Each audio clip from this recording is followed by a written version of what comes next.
I am in Paris, France at the Stranger Things experience, a traveling pop-up attraction that I've heard good things about, so I am excited to experience it for myself. There are two components, an immersive show attraction that I'm going to do first, then there's the Mixtape, which has some theme shops and food options. By the way, spoiler warning for both the show and the attraction. Being originally a Hoosier but living here in Paris for a while, it is quite amusing to visit an attraction set in the state of Indiana here in France. Sadly, they do not allow pictures or filming of the experience itself, so I'll just have to tell you about it.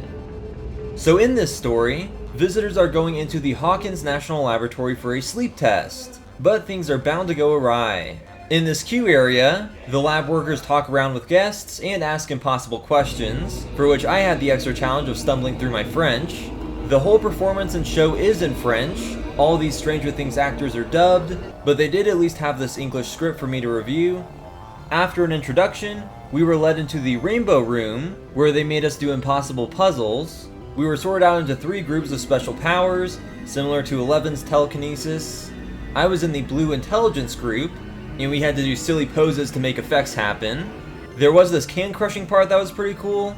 Also, a couple joined my team at the last minute, but one of them got visibly scared by these spiders crawling out of vents, so they asked to leave. The lab director refused, but they ran out in the hallway anyways, and doctors ran after them with a taser, and all we heard was screams. After that event, we got put into a room where Dustin and Erica talked to us through events, and Eleven showed up through this screen, informing us that some Demogorgons got out. We were then herded into a security camera room.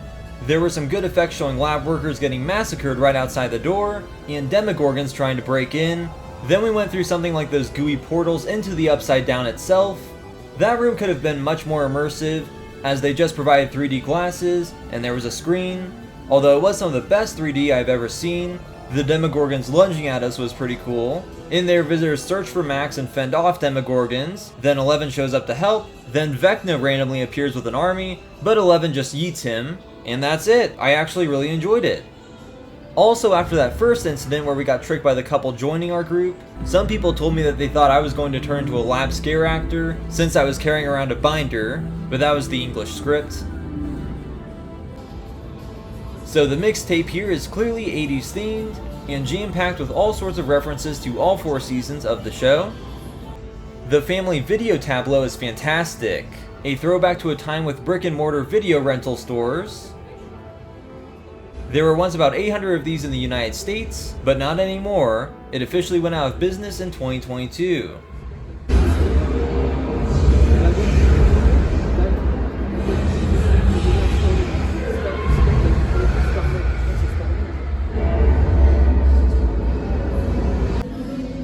There are all sorts of 1980s era movies out on display.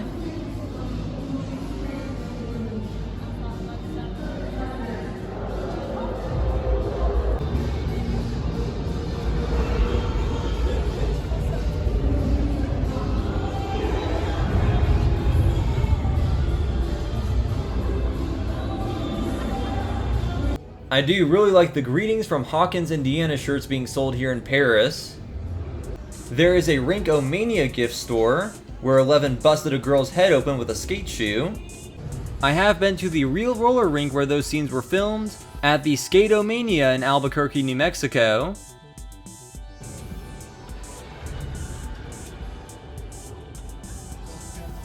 There's a custom Stranger Things pinball machine.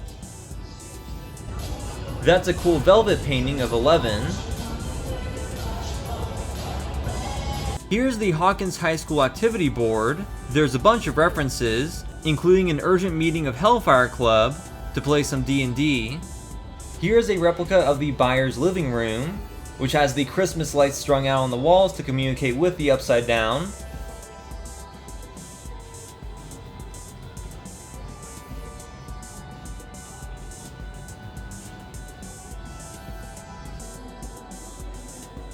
There are many neat little details thrown about this circa 1980s living room.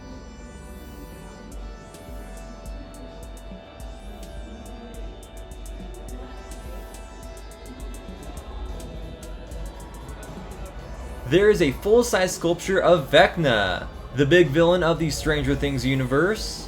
Now, I thought Vecna was awesome in Season 4, although he really is terrible as he interdimensionally torments and murders troubled children. I think an awesome way to step up this attraction would be for Universal Studios to permanently build a Vecna's Mansion dark ride at one of their parks, especially something similar to the Phantom Manor at Disneyland Paris. The exteriors would actually look quite similar. I know they are doing a scare zone at Halloween Horror Nights 2023. Unfortunately, I won't be able to see that, but a high quality Stranger Things dark ride could be legendary. Just saying, Universal. There is an arcade with a few 80s video games available on free play.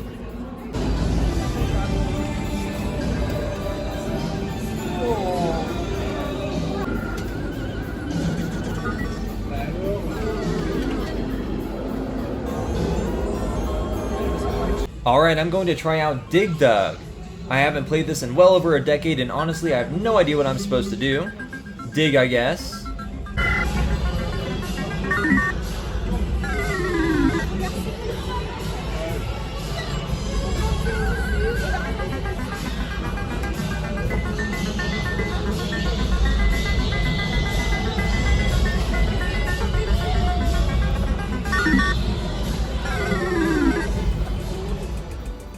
The upside bar actually has some props from the show on display.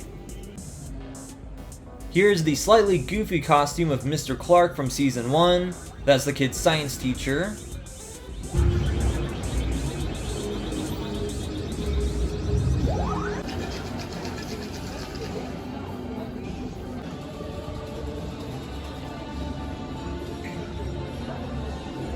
They also have a Miss Pac-Man 2-player tabletop game. Those are some of the real Christmas lights used in Season 1, Episode 3 by Joyce in her living room to communicate with Will, as well as a missing poster from the second episode. That is the spiked baseball bat from the Season 1 finale. It was created by Jonathan to fight the Demogorgons, but it ended up being used by Steve Harrington. That's a really iconic prop from the show. Here are some screen-used walkie-talkies, which are apparently called talkie-walkies in French.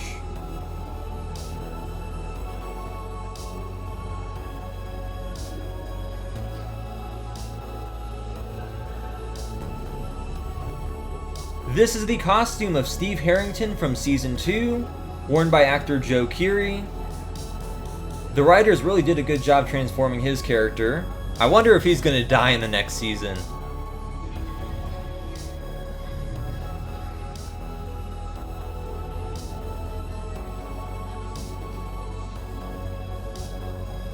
There's a Surfer Boy pizza van.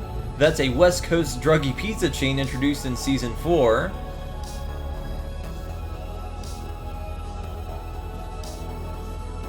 And here's the real Scoops Ahoy ice cream shop from the Starcourt Mall in Season 3. I wonder if there are any Russians about.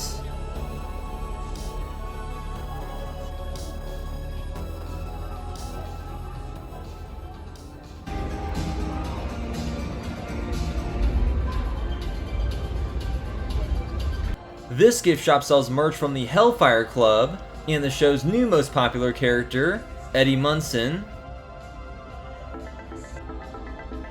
Of course, there are Eggos in the freezer.